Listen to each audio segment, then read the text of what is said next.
Good morning all of you. हम लोग BEd first semester के फर्स्ट पेपर का यूनिट 2 का बुलेट 1 देखेंगे। पेपर का नाम है शिक्षा के समाजशास्त्री और दार्शनिक आधार। और ये जो विषय हम लोग पढ़ रहे हैं बीएड के फर्स्ट सेमेस्टर का जो फर्स्ट पेपर है जो 100 नंबर का होता है जेएनसीयू जननायक चंद्रशेखर विश्वविद्यालय में, उसके दूसरे यूनिट का वह ए बुलेट देख रहे हैं। यहाँ से 25 नंबर के प्रश्न आते हैं आपको, यानी आपका पूरा सिलेबस 4 यूनिटों में डिवाइड है जहां से 25-25 नंबर के प्रश्न आते हैं। सब मिला के 100 नंबर का प्रश्न आता है, यानी 100 नंबर का प्रश्न पत्र होता है। तो यहाँ पे हम लोग इसका जो हर यूनिट 2 बुलेट में बटी हुई है, तो उसके सेकेंड यूनिट का ए बुलेट देखेंगे। इससे पहले हम लोग यूनिट फर्स्ट का ए तथा बी दोनों बुलेट देख चुके हैं। यहाँ पे हम लोग देखने का प्रयास करेंगे कि जो इसकी फर्स्ट यूनिट का ए बुलेट है वहां पे क्या हमको देखना है। यहाँ पे कुछ स्कूलों के बारे में हमको पढ़ना है, जैसे idealism, naturalism, realism and pragmatism के बारे में पढ़ना है। और इसके बारे में क्या क्या पढ़ना है कि इसके aim of education, curriculum, teaching method and student teacher relationship, यानी आदर्शवाद, प्रकृतिवाद, यथार्थवाद और प्रयोजनवाद के शैक्षिक उद्देश्य क्या हैं या शिक्षा के एम क्या हैं, इसका पाठ्यक्रम क्या है, शिक्षण की विधियां कौन कौन सी हैं तथा शिक्षक और छात्र का संबंध कैसा है। यहाँ पे हम देखेंगे जहां से हमको 25 अंक मिलने तय हैं। आइए स्टार्ट करते हैं। अब इससे पहले वाली वीडियो में भी हम बता चुके हैं कि ये जो जननायक चंद्रशेखर विश्वविद्यालय है इसका शिक्षा का पैटर्न कुछ चेंज हुआ है। तो ये पूरा प्रश्न पत्र 2 घंटे का होता है और जो पूर्णांक होता है वो 100 नंबर का होता है और पूरा प्रश्न पत्र 3 भागों में डिवाइड होता है, यानी 3 सेक्शन में डिवाइड होता है। Section A, section B, section C, या खंड अ, ब, स। अब इसमें जो खंड अ होता है वो 20 नंबर का होता है, जिसमें हमको 5 प्रश्न करने होते हैं और एक प्रश्न का 100 शब्दों में उत्तर देना होता है। स्पष्ट समझ जाइए तब परीक्षा देने जाइए। यानी खंड अ में 5 प्रश्न आते हैं, एक प्रश्न 4 नंबर का होता है और 4 नंबर पाने के लिए एक प्रश्न के उत्तर लिखने में हमको 100 शब्द ही लिखने होते हैं, क्योंकि लिखा है अधिकतम 100 शब्द होने चाहिए। तो एक पैराग्राफ में हम 2-3 क्वेश्चन, 2-3 प्रश्न आराम से लिख सकते हैं। खंड ब जो होता है, खंड ब में 5 प्रश्न होते हैं, 8 नंबर का एक प्रश्न होता है और उसका उत्तर 200 शब्दों में देना होता है, यानी 40 नंबर खंड ब दे के जाता है हमको।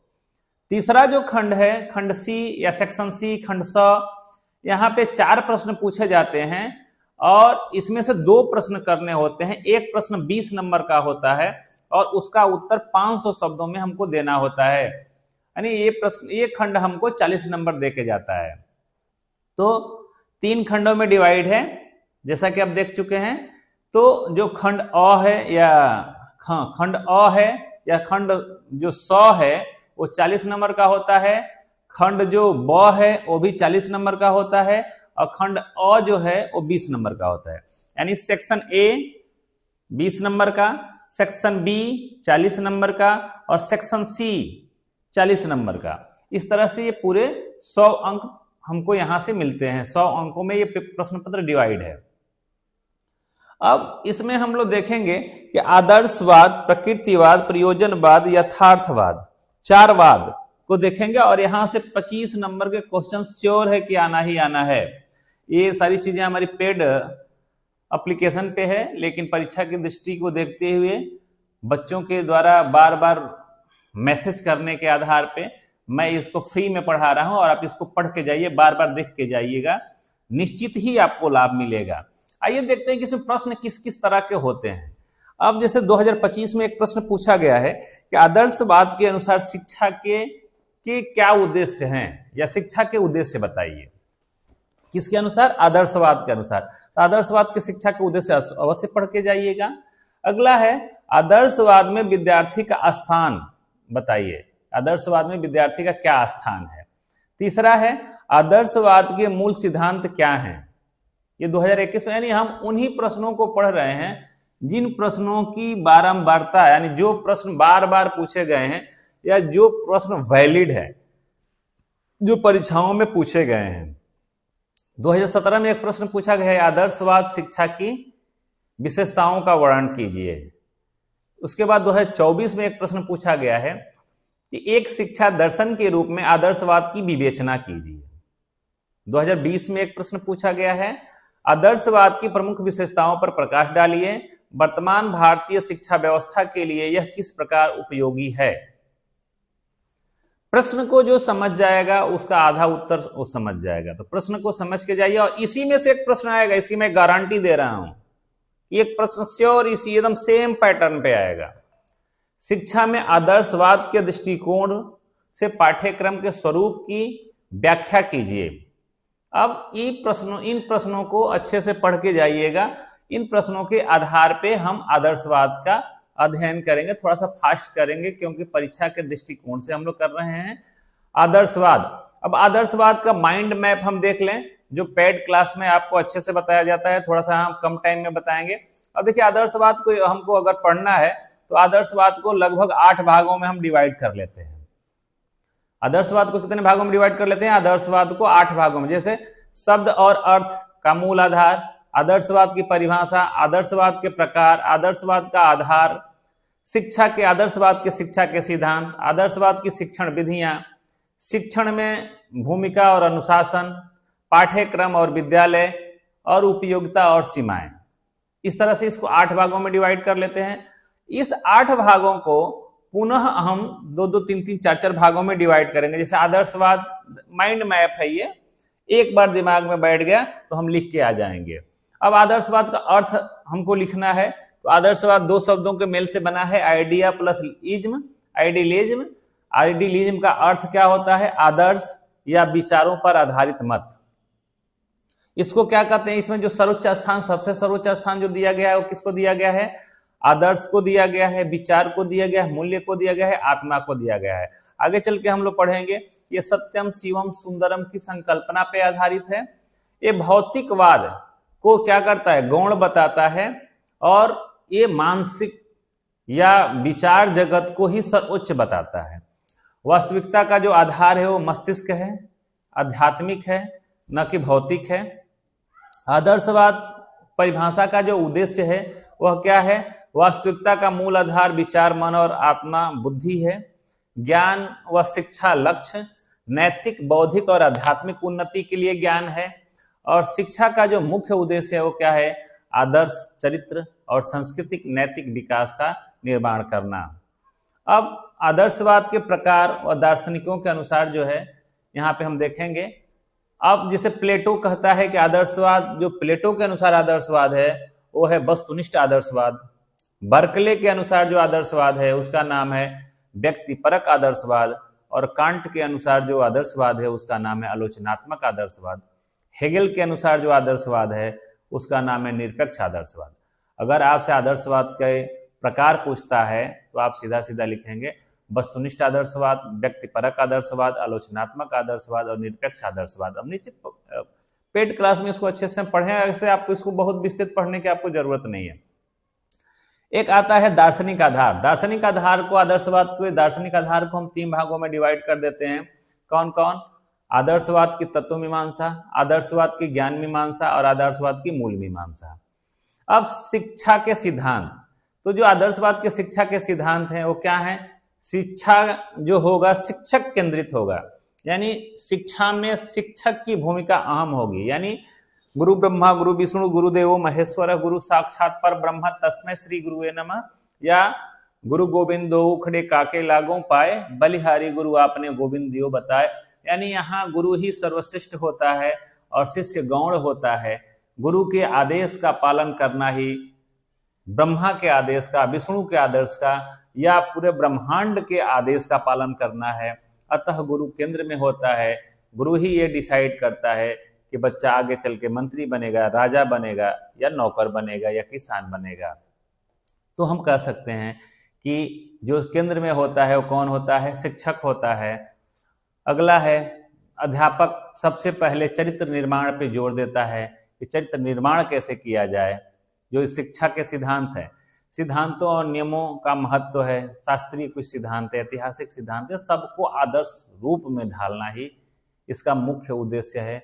सिद्धांत अगला है ज्ञान की शाश्वतता, यानी वो कहता है ज्ञान ही शाश्वत है और सारी चीजें मिथ्या हैं, क्योंकि अगर बेंच, मेज, कुर्सी, चौकी किसी को हम देखते हैं तो हो सकता है वो वस्तु नष्ट हो जाए, लेकिन उसकी जो प्रतिमा हमारे दिल और दिमाग में बनी हुई है वो प्रतिमा कभी खत्म नहीं होती है। अतः ज्ञान ही क्या है? शाश्वत है। सर्वोत्तम के लिए प्रेरित करना, ये कहता है कि हमेशा सर्वोत्तम के लिए ही आगे बढ़ो, प्रेरित करता रहता है, इससे भी और अच्छा हो सकता है, इससे भी और अच्छा हो सकता है। अगला है शिक्षण विधियां। शिक्षण विधियां में ये व्याख्यान विधि पे जोर देता है, संवाद विधि पे जोर देता है, विचार विमर्श विधि पे जोर देता है, जीवन कथाओं के द्वारा समझाने का प्रयास करता है, जीवन माने रोल मॉडल के रूप में भी दिखाता है, प्रत्यक्ष निर्देश विधि, मनन ध्यान विधि के बारे में बात करता है, नैतिक निबंध प्रवचन के बारे में बात करता है। अब शिक्षण में भूमिकाएं और अनुशासन, जैसे अध्यापक की भूमिका भी हम आप बात कर रहे थे ऊपर का, अध्यापक की भूमिका सर्वोच्च होती है और अध्यापक को ब्रह्मा विष्णु महेश से भी ऊंचा स्थान दिया गया है। इसमें आदर्शवाद में छात्र की भूमिका गौण होती है।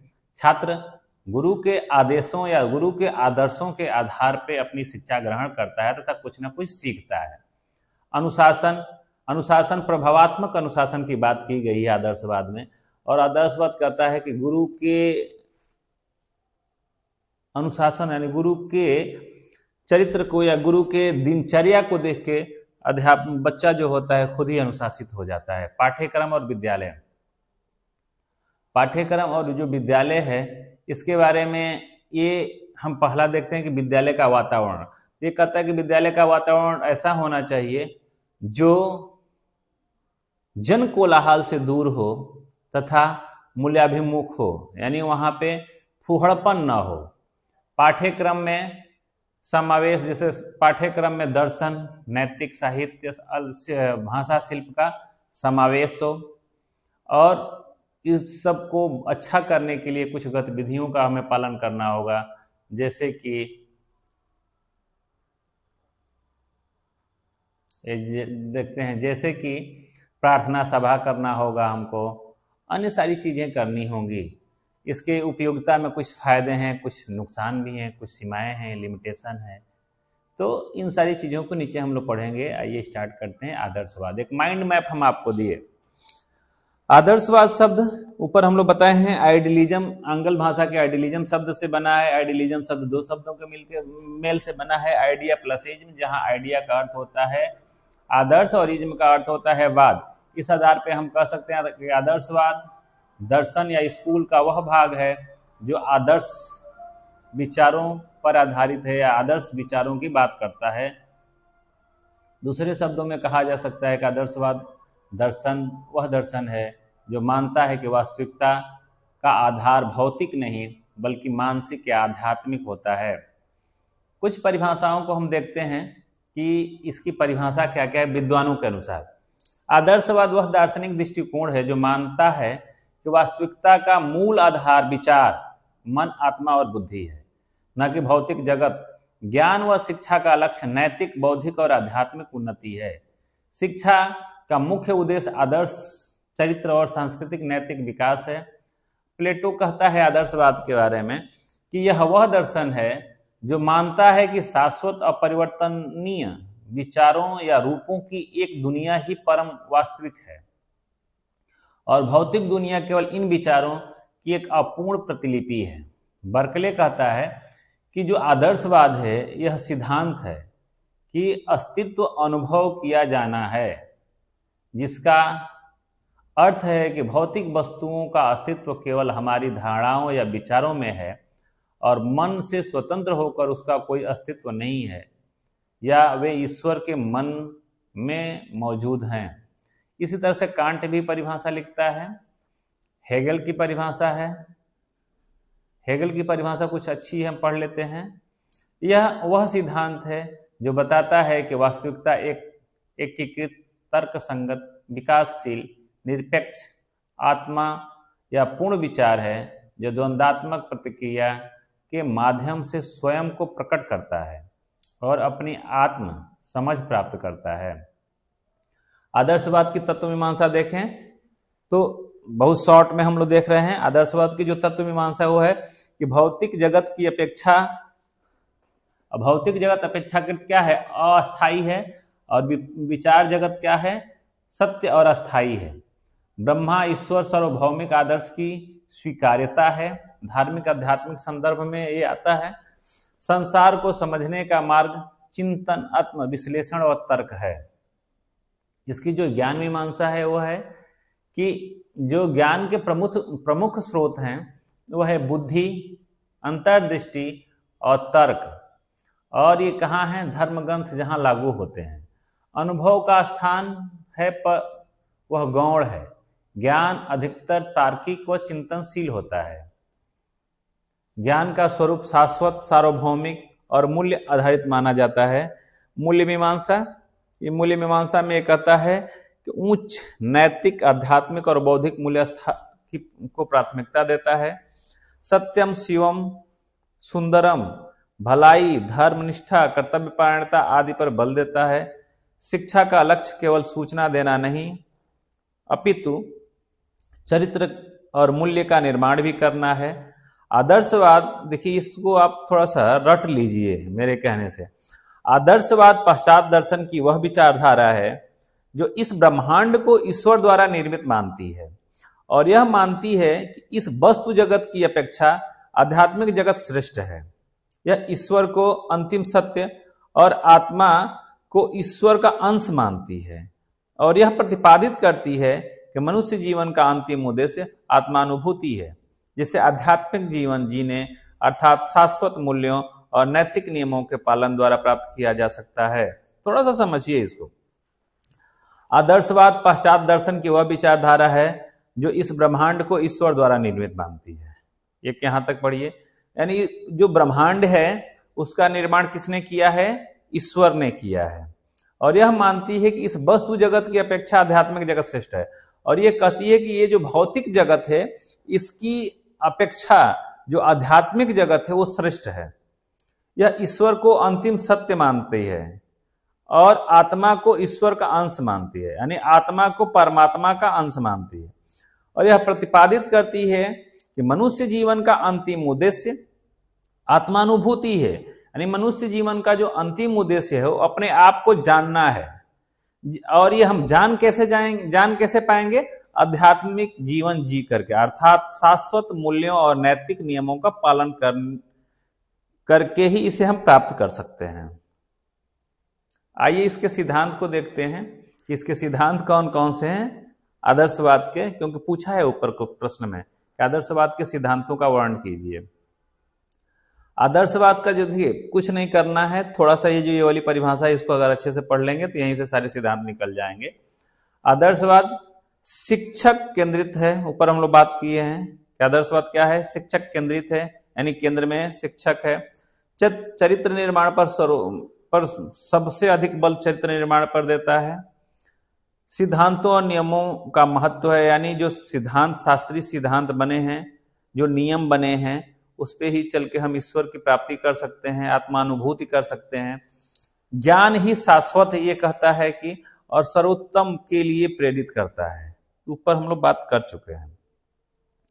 शिक्षण विधियों में व्याख्यान विधि है, संवाद विधि है, मनन विधि है, ध्यान विधि है, प्रत्यक्ष निर्देशन विधि है, नैतिक निबंध और प्रवचन विधि है। विद्यालय आदर्शवाद के दृष्टिकोण में विद्यालय कैसा होना चाहिए, अनुशासित और मूल्याभिमुख वातावरण होना चाहिए, जन कोलाहल से दूर होना चाहिए, पाठ्यक्रम में दर्शन, नैतिकता, साहित्य, भाषा, शिल्प और धार्मिक सांस्कृतिक अध्ययन का समावेश होना चाहिए, और प्रार्थना सभा होनी चाहिए, नैतिक पाठ होना चाहिए, आदर्श विचारों का सर्वोच्च स्थान होना चाहिए। शिक्षण संस्थान ग्रंथ, दार्शनिक पाठ, क्लासिकल साहित्य, नैतिक कथाएं आदि हमारे विद्यालय में होने चाहिए। शारीरिक और तकनीकी शिक्षण को गौण नहीं परंतु मूल्यपरक विधियां प्रमुख होनी चाहिए। अब अध्यापक की भूमिका कैसी है, रोल ऑफ टीचर। अध्यापक जो होता है प्रेरक, आदर्शवादियों के अनुसार अध्यापक जो होता है वो प्रेरक और आदर्श व्यक्ति होता है। शिक्षक के आचरण से क्या छात्र अपने आचरण में परिवर्तन करते हैं, सीखते हैं, क्योंकि शिक्षक का व्यवहार ही छात्र के व्यवहार के लिए एक उदाहरण प्रस्तुत करता है। वो मार्गदर्शक एवं दार्शनिक के रूप में होना चाहिए, नैतिक नेता होना चाहिए। ऐसे तो अध्यापक, आजकल के सारे अध्यापक नेता हैं, लेकिन नैतिक नेता नहीं है, क्योंकि वो किसी न किसी पूर्वाग्रह से ग्रसित हैं। तो ये कहता है कि वो पूर्वाग्रह से ग्रसित न हो, लेकिन नैतिक नेता हो। प्रस्तावक होना चाहिए, वो आलोचक होना चाहिए, अन्य उसमें ये गुण होने चाहिए। अब छात्र का रोल क्या है? प्यूपिल का रोल ऑफ प्यूपिल, यानी यहाँ क्या होगा कि आज्ञा पालन करने वाला होना चाहिए, आत्मशोधन वाला होना चाहिए, ऊंचे आदर्शों द्वारा प्रेरित होता हो, छात्र में अपेक्षा, अध्ययन, मनन, अनुशासन और नैतिक आचरण हो, छात्र को विचारशील, नैतिक और विवेकीय बनना प्राथमिक लक्ष्य होना चाहिए। अब देखिए अनुशासन कैसा होना चाहिए आदर्शवाद का, तो आदर्शवाद अनुशासन पे विशेष जोर देता है और ये कहता है कि अनुशासन अगर नहीं है तो जो अध्यापक और जो छात्र हैं दोनों के बीच संबंध भी अच्छा नहीं रहेगा और छात्र जो है बहुत आगे तक नहीं जा पाएगा। तो एक जो अनुशासन हो वो बहुत अच्छा होना चाहिए। और कैसे? वो अनुशासन का आधार क्या होना चाहिए? नैतिकता होनी चाहिए, और नैतिकता के आधार पर आत्मानुशासन होना चाहिए। दंड का जो प्रावधान है वो बहुत ही कम होना चाहिए, सीमित होना चाहिए। अधिकतम क्या होना चाहिए? आत्मनियमन और नैतिक प्रेरणा पर निर्भर होना चाहिए। संस्थागत नियमों का पालन आवश्यक है, पर इन्हें उद्देश्य चरित्र निर्माण होता है, केवल दंड नहीं। इसकी प्रमुख विशेषताएं हैं, विचार मूल्य और आध्यात्मिकता प्रधान शिक्षा होनी चाहिए, शिक्षक केंद्रीय और नैतिकता केंद्रीय पद्धति है, ज्ञान को शाश्वत और सार्वभौमिक मानता है, साहित्य, दर्शन, धर्म और इतिहास को महत्व देता है, चरित्र निर्माण और आदर्श जीवन पर जोर देता है, शिक्षा का उद्देश्य व्यक्ति का उच्चतम विकास है। आदर्शवाद के फायदे क्या क्या हैं? चरित्र और नैतिकता का सुदृढ़ विकास हो जाएगा, सामाजिक संस्कार व नैतिकता का संवर्धन हो जाएगा। अगर आदर्शवादी दृष्टिकोण से हम अध्यापन कराएं तो विद्यार्थियों में आत्मनियंत्रण और स्व अनुशासन का विकास होगा, साहित्य और दर्शन क्या समझ का निर्माण होगा। आदर्शवाद की कुछ आलोचनाएं हैं या कुछ सीमाएं हैं, वो क्या हैं? ये अत्यधिक आध्यात्मिक है, नैतिक फोकस के कारण व्यवहारिक कौशलों की कमी हो सकती है, भौतिक वैज्ञानिक ज्ञान को न्यून प्राथमिकता मिलने की संभावना है। अगर कट्टर रूप में लागू हो तो अनुशासन बाध्यकारी बन जाता है। आधुनिक बदलती आवश्यकताओं जैसे कि तकनीकी कौशल, रोजगार उन्मुख शिक्षा से दूरी बन जाती है। वर्तमान जो शिक्षा व्यवस्था है उसमें इसकी क्या उपयोगिता है कि ये अगर हम इस आदर्शवादी शिक्षा को हम लागू करें तो ये मूल्यपरक शिक्षा हो जाएगी, जिससे बहुत सारे जो उपद्रव स्कूलों में हो रहे हैं वो बंद हो जाएंगे। प्राथमिक व माध्यमिक विद्यालयों में इसकी शुरुआत की जाए तो चरित्र का निर्माण हो जाएगा। सामुदायिक और सांस्कृतिक शिक्षा में इसकी बात की जाए तो सांस्कृतिक धरोहर के रूप में ये हमको आगे आने वाली पीढ़ी को एक आदर्श पीढ़ी दे सकती है। इसे कैसे लागू करें ये सब पूछेगा नहीं आपसे कि इसको कैसे लागू करें, इसको पढ़ने की भी बहुत ज़रूरत आपको नहीं है। ये न्यू एजुकेशन पॉलिसी के संदर्भ में कैसे हमारी मदद करता है, कक्षा गतिविधि और उदाहरण, कक्षा के गतिविधि में कैसे इसका प्रयोग हम करें। निष्कर्ष हम देख लेते हैं। आदर्शवाद शिक्षा को मुख्य, चारित्रिक, नैतिक और चिंतनशील बनाता है। यह भारतीय संस्कृति व शैक्षिक संदर्भ में काफ़ी उपयोगी है, विशेषकर चरित्र निर्माण और नागरिक शिक्षा के लिए। परंतु वर्तमान युग की चुनौतियों, कौशल, तकनीक, रोजगार परिदृश्य में आदर्शवाद को प्रायोगिकता यानी प्रयोजनवाद और वस्तुगतता यानी यथार्थवाद के साथ संतुलित करने की आवश्यकता है, तभी यह समग्र और उपयोगी शिक्षा प्रदान कर पाएगी। इससे पहले हम लोग जो आदर्शवाद देखे, यहाँ से भी एक क्वेश्चन या 2 क्वेश्चन या 3 क्वेश्चन, एक क्वेश्चन तो आना श्योर है। आदर्शवाद को अच्छे से आप पढ़ के जाएंगे तो एक प्रश्न आना ही आना है। अगला प्रश्न हम लोग देखते हैं कि प्रकृतिवाद, जो दूसरा दर्शन है, ये भी पश्चात दर्शन ही है। अब जो प्रकृतिवाद है, इस पे किस किस तरह के प्रश्न के आने की संभावना है। जैसे प्रश्न एक पहला दिया है, प्रकृतिवादी शिक्षा की विशेषता का वर्णन कीजिए, 24 में प्रश्न पूछा गया है। दूसरा है 25 में प्रश्न पूछा गया है, तो शिक्षा में प्रकृतिवाद से आप क्या समझते हैं, इसके उद्देश्य, पाठ्यक्रम, शिक्षण पद्धतियों पर चर्चा कीजिए। जो अगला प्रश्न है, शिक्षा सूचना नहीं बल्कि बच्चे की प्रकृति का निर्माण है, इस कथन की व्याख्या कीजिए और प्रकृतिवादी शिक्षा के मूल सिद्धांतों का उल्लेख कीजिए। अगला, प्रकृतिवाद से आप क्या समझते हैं, शिक्षा पर इसके प्रभाव की विवेचना कीजिए। शिक्षा में प्रकृतिवाद क्या है, शिक्षा सिद्धांत में इसका क्या योगदान है।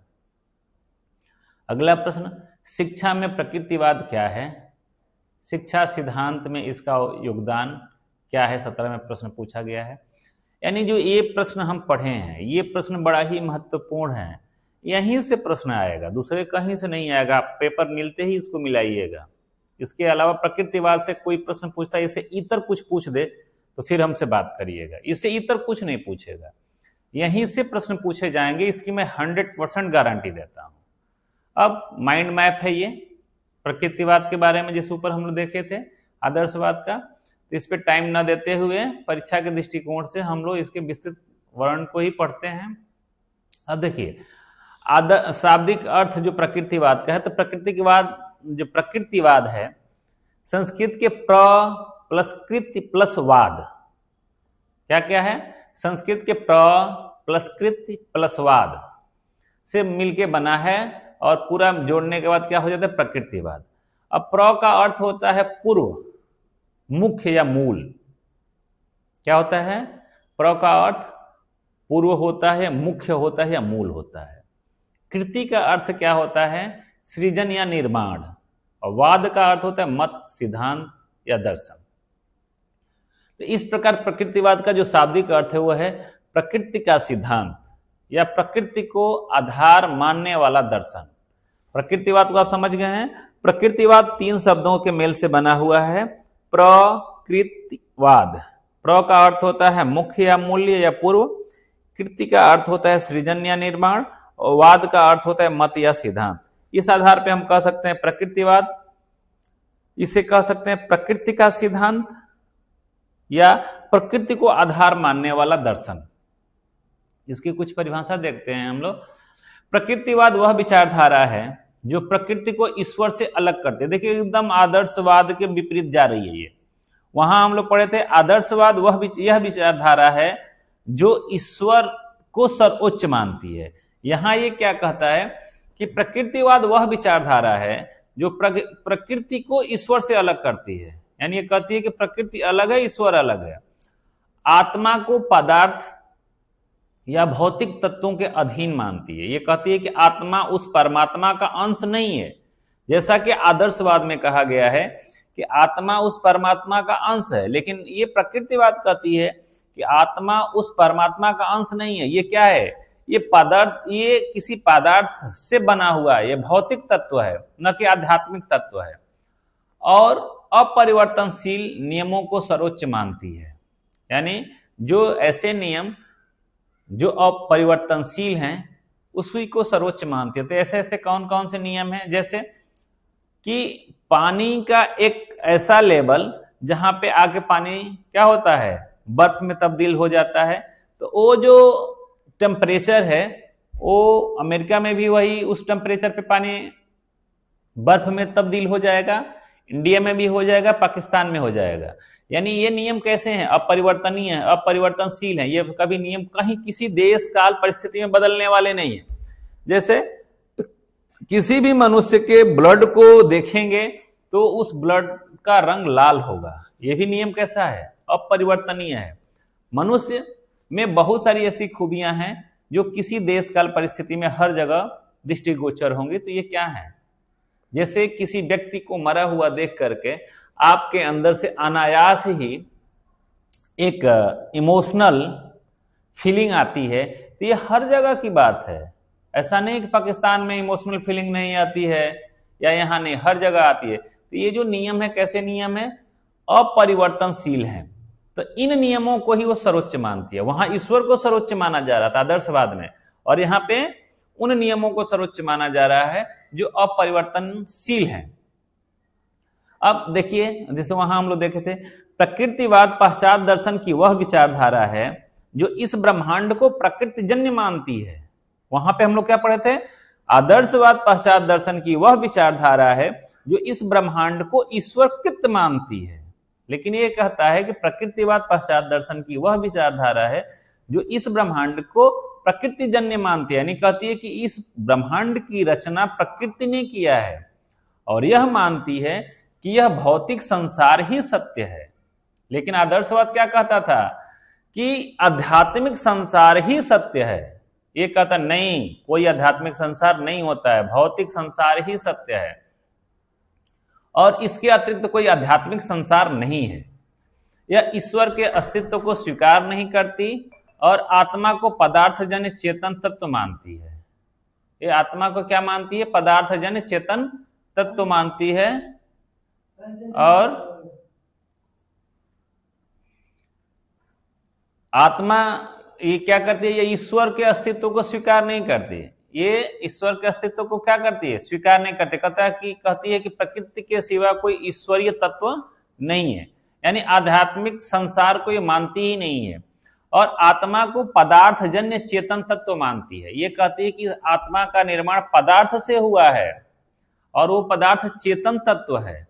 और यह प्रतिपादित करती है कि मनुष्य जीवन का जो उद्देश्य है, मनुष्य जीवन का जो अंतिम उद्देश्य है, वो सुख पूर्वक जीना है। कौन? प्रकृतिवाद कहता है कि मनुष्य जीवन का जो अंतिम उद्देश्य है वो सुख पूर्वक जीना है। आदर्शवाद कहता है कि मनुष्य जीवन का जो अंतिम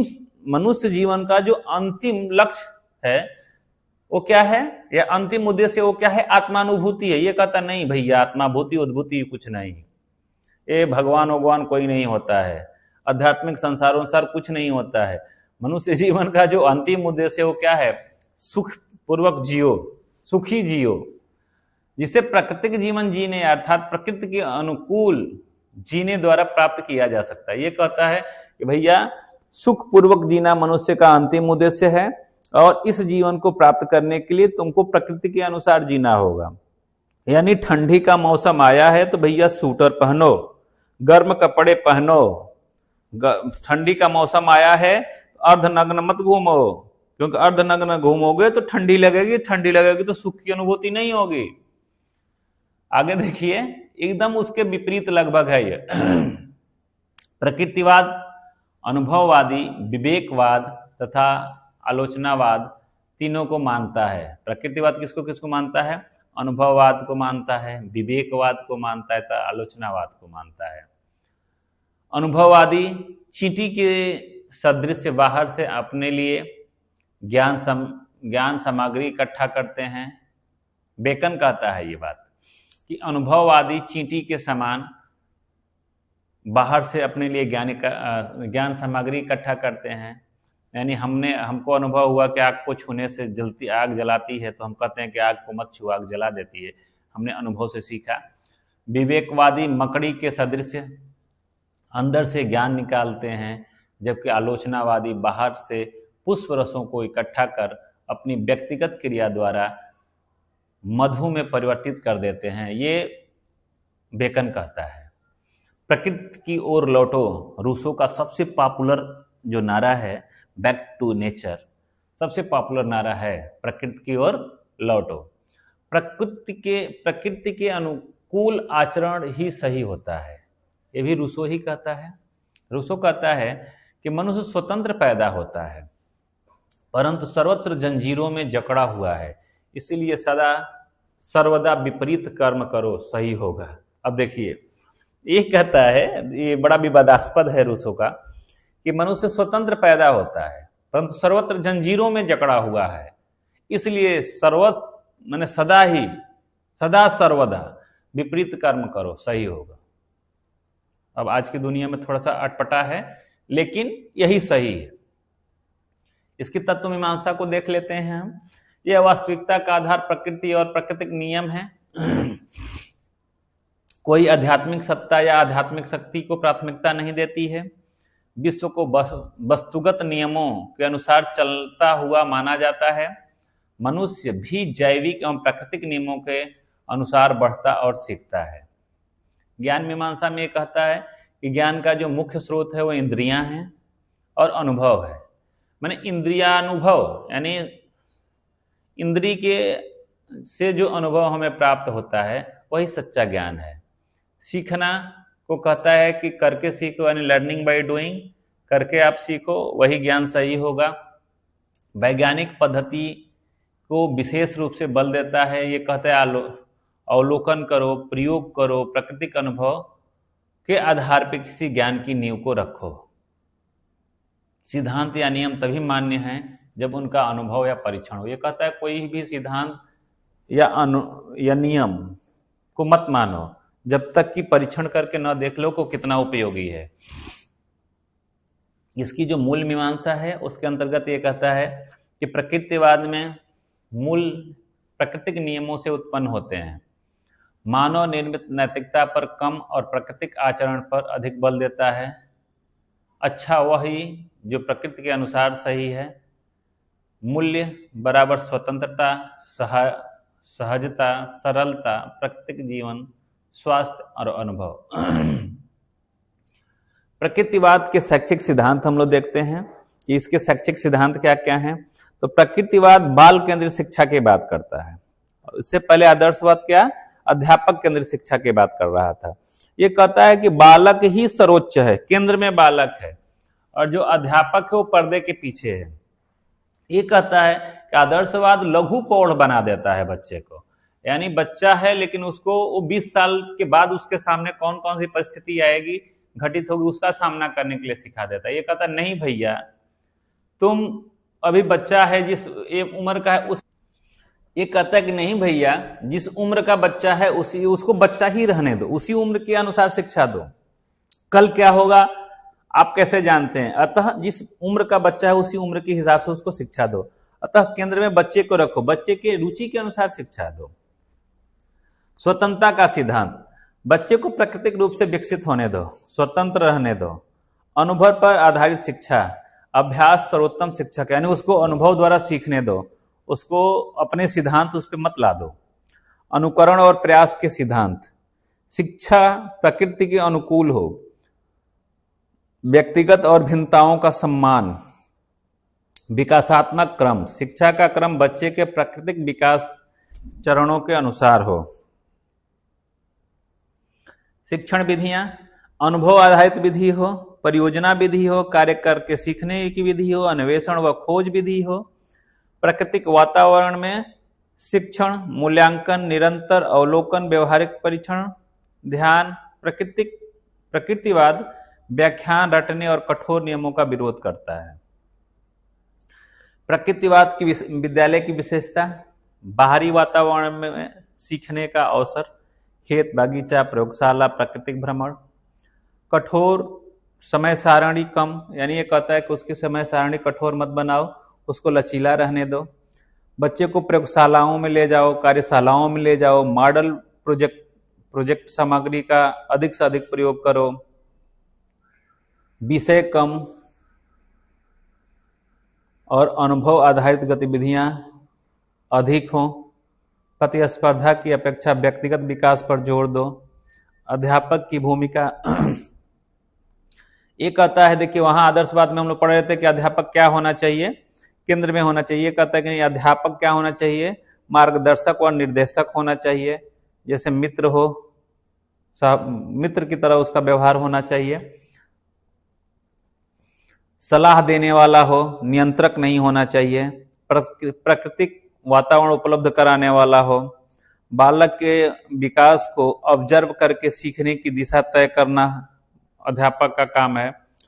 अवरोध न बन करके वो एक फैसिलिटेटर की भूमिका निभाए, कि उसको फैसिलिटी अदा करे।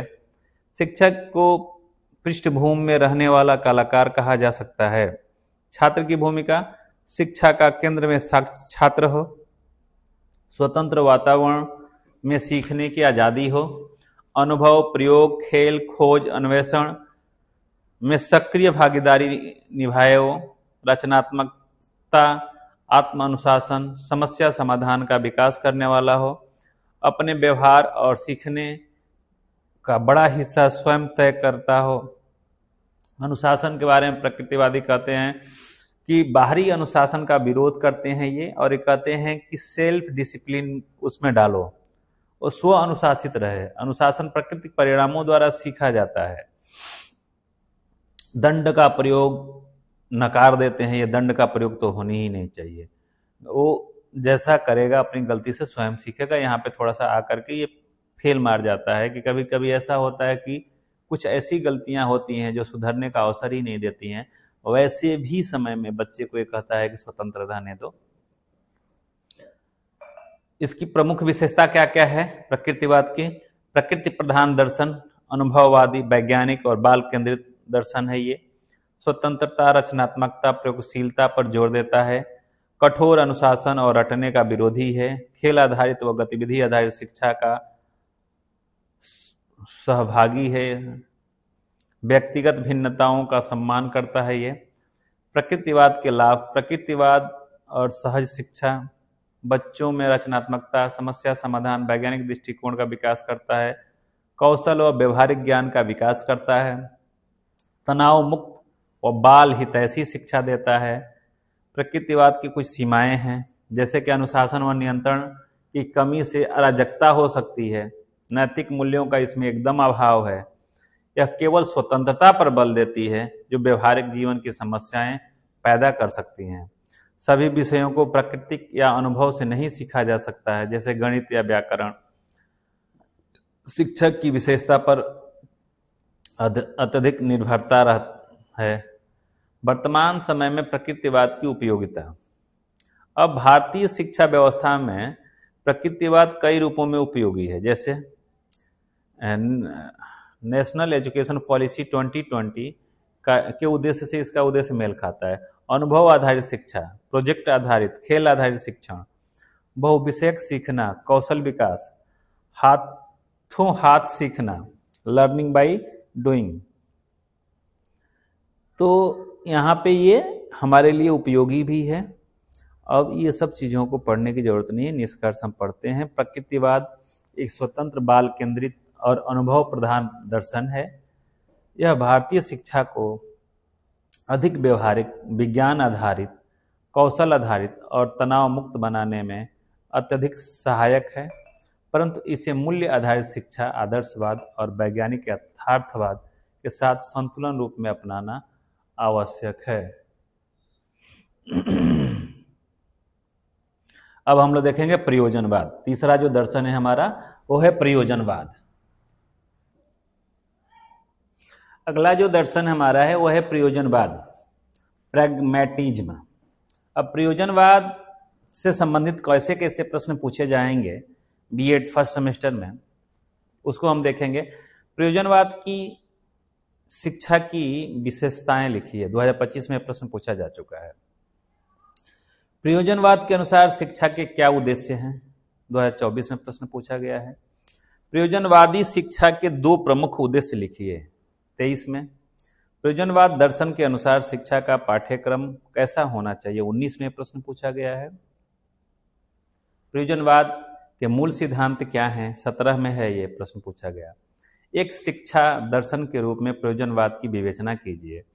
आधुनिक शिक्षा को इसने किस प्रकार प्रभावित किया है, 2018 में प्रश्न पूछा गया है। प्रयोजनवाद का एक माइंड मैप है, इसको न पढ़ के डायरेक्ट हम लोग पढ़ते हैं।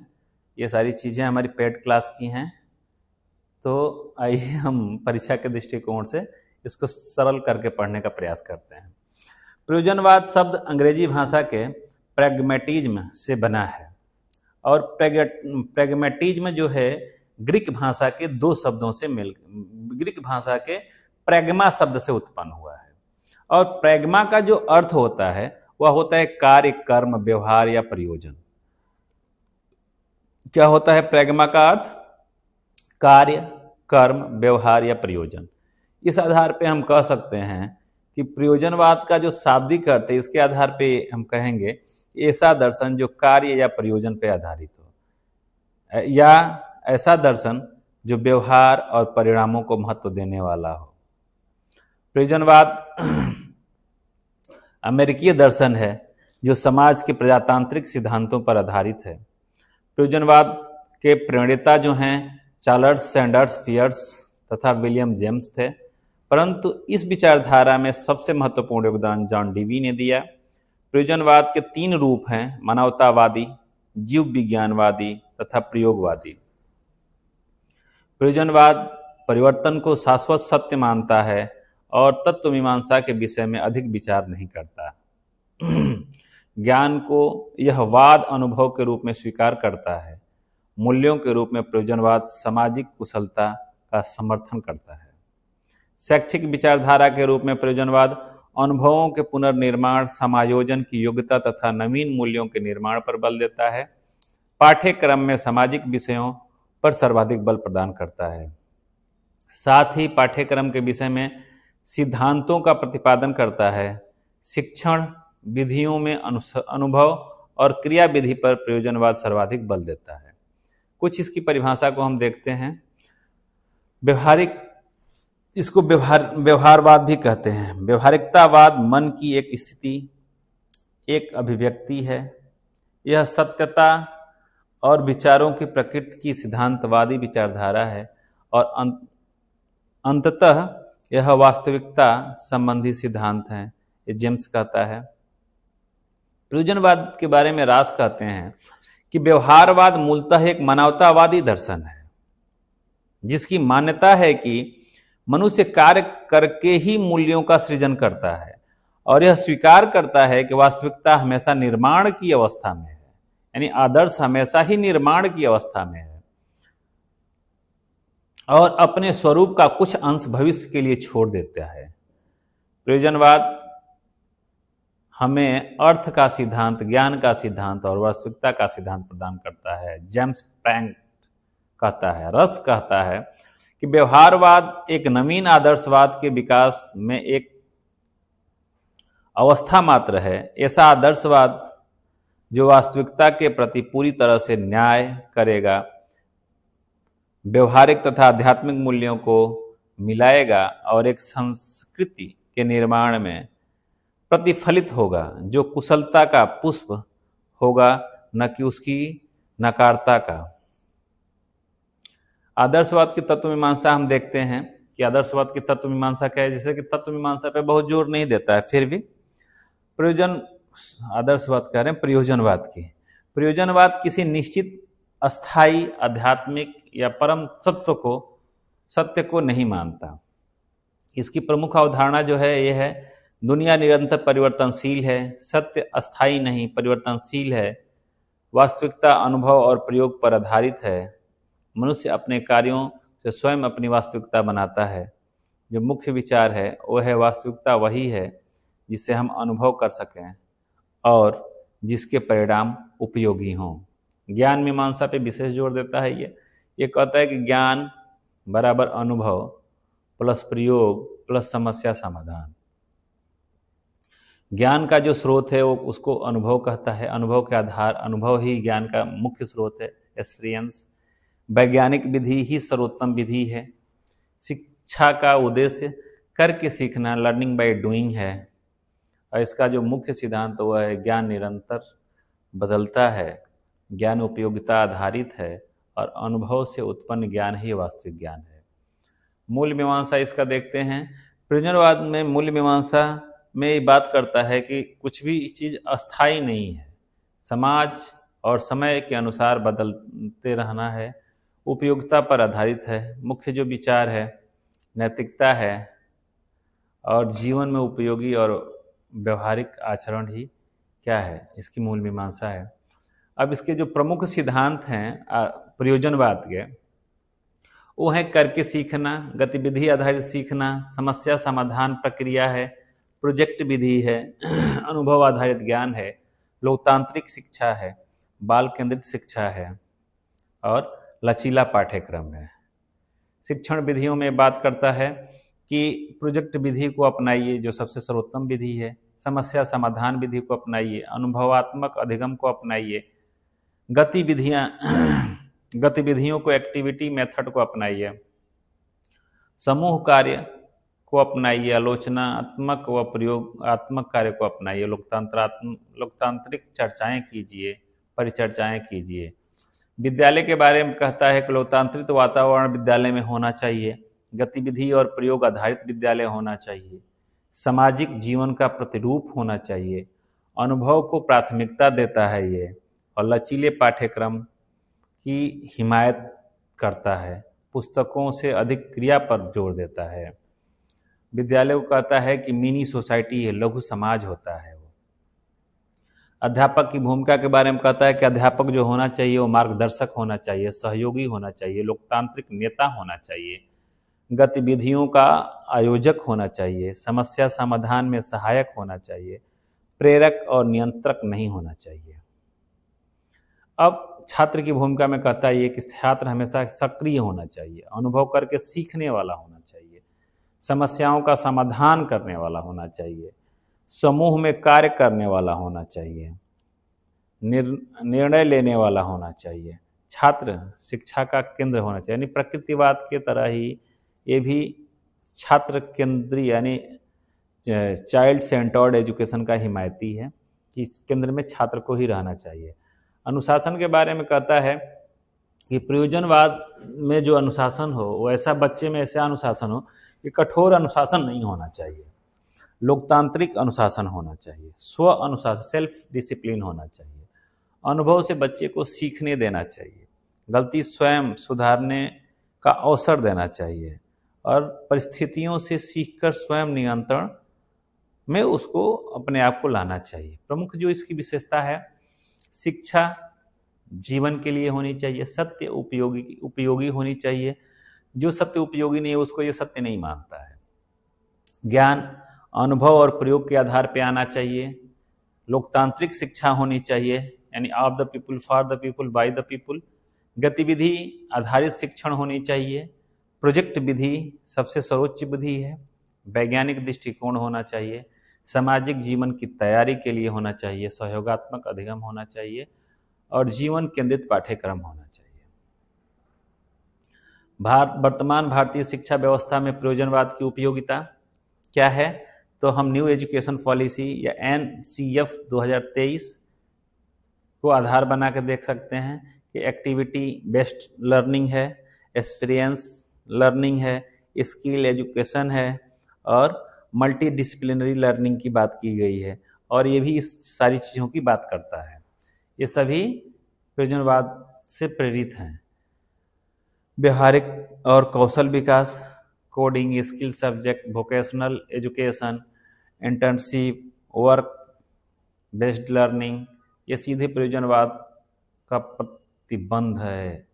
लोकतंत्रात्मक कक्षा का वातावरण होना चाहिए, छात्रों की सहभागिता, समूह कार्य, सहयोगी और प्रोजेक्ट आधारित विधियां होनी चाहिए। NPC 2020 में जिन बातों को कहा गया है, प्रयोजनवाद उन्हीं बातों पे जोर देता है। अन्य चीज़ें हम सीधा इसका निष्कर्ष देख लेते हैं। क्या है? प्रयोजनवाद एक ऐसा दर्शन है जो शिक्षा को जीवन से जोड़ता है, उपयोगिता को सत्य मानता है या सत्य को ही उपयोगिता मानता है, करके सीखने पर बल देता है, बच्चों को सक्रिय और रचनात्मक बनाता है। आज की भारतीय शिक्षा व्यवस्था न्यू एजुकेशन पॉलिसी 2020 में प्रयोजनवाद के सिद्धांत सर्वाधिक उपयोग में आ रहे हैं। अब हम आपको पढ़ाएंगे यथार्थवाद और इसके पढ़ने के बाद आपके स्कूल जो चारों स्कूल है वो खत्म हो जाते हैं। यथार्थवाद के दो प्रमुख सिद्धांत लिखिए, 2023 में प्रश्न पूछा गया है। यथार्थवाद के मूल सिद्धांत क्या हैं? 2020 में प्रश्न पूछा गया है। शिक्षा में यथार्थवाद की क्या का क्या अभिप्राय है? 18 में प्रश्न पूछा गया है। ये माइंड मैप है, इसको पढ़ने की ज़रूरत नहीं है आपको, क्योंकि परीक्षा के दृष्टिकोण से पढ़ रहे हैं। शाब्दिक अर्थ हम देखते हैं किसका? यथार्थवाद का, रियलिज्म का। रियलिज्म शब्द रियल से बना है, जिसका अर्थ होता है वास्तविक, तथ्यात्मक, प्रत्यक्ष अनुभूति। इसका शाब्दिक अर्थ है वह दर्शन जो वास्तविक, वस्तुगत और प्रामाणिक जगत को सत्य मानता है। इसकी कुछ परिभाषाओं को देखते हैं। अरस्तु के अनुसार वास्तविकता वह है जो इंद्रियों से अनुभव की जा सके और तर्क से सिद्ध हो सके, उसे ही हम वास्तविक मानेंगे। यानी जो इंद्रियों से अनुभव हो सके और तर्क से सिद्ध हो सके, वही क्या है? वास्तविक है। जॉन लॉक कहता है मन एक कोरी स्लेट है जिस पर अनुभव ज्ञान अंकित करता है। हर व्यक्ति का जो जन्म के समय जो है वो मन क्या होता है? कोरी स्लेट होता है, उस पर कुछ भी लिखा नहीं होता है। लेकिन अनुभव के आधार पे ज्ञान रूपी जो बीज है वो अंकुरित होना स्टार्ट हो जाता है। बेकन कहता है कि ज्ञान अनुभव से उत्पन्न होता है। ज्ञान हमेशा किससे उत्पन्न होता है? अनुभव से होता है, और विज्ञान इसके विस्तार का साधन है। यथार्थवाद सत्य, तथ्य, विज्ञान, अनुभव और वस्तुगत दुनिया को प्राथमिकता देता है। यानी यथार्थ क्या करता है? यथार्थवाद सत्य, तथ्य, विज्ञान, अनुभव और वस्तुगत दुनिया को प्राथमिकता देता है। इसकी तत्व मीमांसा देखते हैं। तत्व मीमांसा पे भी बहुत जोर नहीं देता है। देखते हैं इसकी तत्व मीमांसा क्या है। वास्तविकता मन से स्वतंत्र अस्तित्व रखती है। वास्तविकता हमेशा क्या? मन से स्वतंत्र अस्तित्व रखती है। विश्व वस्तुगत है, ऑब्जेक्टिव है, ऑब्जेक्ट है। पदार्थ और प्रकृति ही वास्तविक है। विज्ञान और तथ्यों से विश्व को समझा जा सकता है। मुख्य जो इसके विचार हैं वो हैं सत्य, तथ्य, अनुभव प्लस विज्ञान। इसकी ज्ञान मीमांसा है। ज्ञान प्राप्ति का प्रमुख माध्यम इंद्रियानुभव है। यानी जो दो इंद्रियां हैं, आप तक 5 इंद्रियां आप जानते हैं। 2 इंद्रियां हैं, एक इंद्रिय कर्मेंद्रिय है, दूसरा इंद्रिय ज्ञानेंद्रिय है। कर्मेंद्रियां भी 5 होती हैं, ज्ञानेंद्रियां भी 5 होती हैं। तो उसी के आधार पे जो हमें अनुभव होता है उसी को ये सत्य ज्ञान मानता है। अवलोकन, प्रयोग और वैज्ञानिक पद्धति सर्वोत्तम है। तर्क और बुद्धि ज्ञान को व्यवस्थित करते हैं। ज्ञान वस्तुगत और सार्वभौमिक है। मुख्य विचार ज्ञान, अनुभव, वैज्ञानिक विश्लेषण। मूल्य मीमांसा, मूल्य तथ्यात्मक और सामाजिक उपयोगिता पर आधारित होनी चाहिए। नैतिक मूल्य व्यवहार और अनुभव में निहित है। सौंदर्य बोध प्रकृति और कला की वास्तविकता से विकसित है। यथार्थवाद के सिद्धांत कुछ हैं, इसको देखिए। पूछा है कई बार कि यथार्थवाद के सिद्धांतों का वर्णन कीजिए। वास्तविकता वस्तुगत है, ज्ञान अनुभव आधारित है, विज्ञान सर्वोच्च है, शिक्षा का उद्देश्य वास्तविक जीवन की तैयारी है, तथ्य, नियम और प्राकृतिक सिद्धांतों पर आधारित शिक्षा है, इंद्रिय ज्ञान को महत्व दिया जाता है, संगठित पाठ्यक्रम और विषय केंद्रित शिक्षा, अनुशासन, नियम और व्यवस्था पर जोर दिया जाता है। इसकी शिक्षण जो विधियां हैं, प्रयोगशाला विधि, प्रदर्शन विधि, अवलोकन विधि, केंद्र, विषय केंद्रित शिक्षण, व्याख्यान विधि, तथ्यात्मक अध्ययन विधि और विज्ञान आधारित प्रयोग विधि।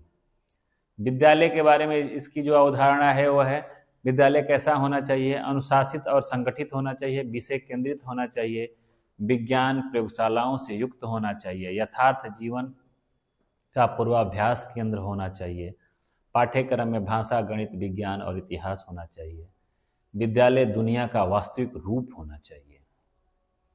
अध्यापक के बारे में कहता है कि अध्यापक विषय विशेषज्ञ होना चाहिए, अनुशासनकर्ता होना चाहिए, ज्ञान प्रदाता होना चाहिए, वैज्ञानिक दृष्टिकोण विकसित करने वाला होना चाहिए, आदर्श आचरण दिखाने वाला होना चाहिए। इस पे मुझे हंसी आ रही है, वैज्ञानिक दृष्टिकोण विकसित करने वाला होना चाहिए। एक मैं कोई वीडियो देख रहा था, उस पर वो टीचर पढ़ाता है कि पृथ्वी शेषनाग के फन पे टिकी है, तो वही हंसी आ गई कि अध्यापक ऐसा नहीं होना चाहिए जो बच्चे को ये सिखाए कि पृथ्वी शेषनाग के फन पे टिकी हुई है। उसको वैज्ञानिक ज्ञान सिखाए। छात्र की भूमिका, छात्र तथ्य सीखने वाला होना चाहिए, अनुशासित हो, वैज्ञानिक सोच विकसित करने वाला होना चाहिए, जिज्ञासु और अवलोकनशील होना चाहिए, वास्तविक परिस्थितियों का अनुभव करने वाला होना चाहिए, अनुशासन के बारे में कठोर नियम और आधारित अनुशासन होना चाहिए, कार्य केंद्रित होना चाहिए, समय व्यवस्था और नियम पर आधारित होना चाहिए, स्व अनुशासन विकसित किया जाता है।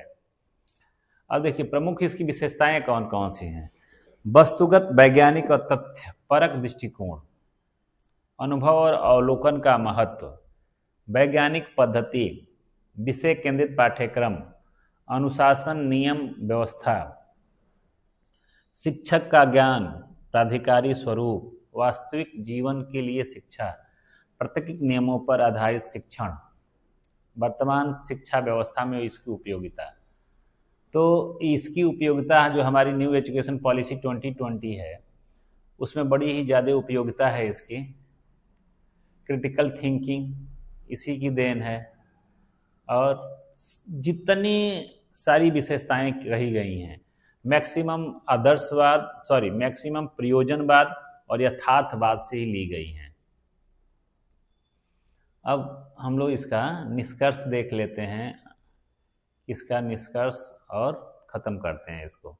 यथार्थवाद एक ऐसा दर्शन है जो वास्तविकता को प्रामाणिक रूप से समझने पर बल देता है, शिक्षा को विज्ञान, तथ्य और अनुभव पर आधारित करता है, जीवन की वास्तविक समस्याओं के समाधान हेतु तैयार करता है। आज की भारतीय शिक्षा प्रणाली न्यू एजुकेशन पॉलिसी 2020 और स्टीम आधारित शिक्षण में यथार्थवाद का प्रभाव अत्यधिक है।